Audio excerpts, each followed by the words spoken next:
Panta á netinu eða með appinu og fylgstu með frá pöntun til afhendingar. Dominos.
Leikur á baki og sigurinn ykkar megin. Hvernig þá feelingurinn? Bara frábær, bara ótrúleg tilfinning að vera loksins búin að klára þetta.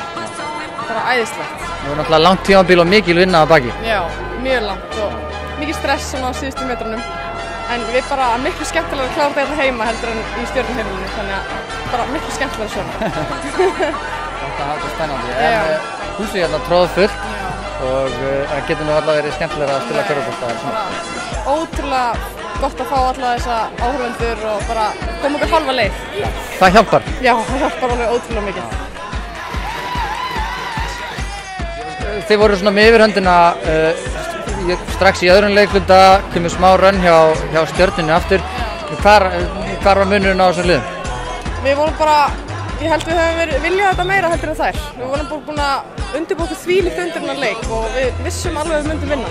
Við vorum bara búin að ákveða það og það bara vantaði í síðasta leik. Við vorum ekki alveg nógu tilbúinir í þetta og við erum bara betra lið. Miklir hæfileikar Stjörnumegin en það var svona meiri stemming ykkar megin. Hvað var í gangi hjá ykkur eiginlega? Við vorum bara búin að peppa okkur þvílíkt upp fyrir þennan leik og bara það var ógeðslega gaman. Við vorum búin að ákveða að hafa gaman.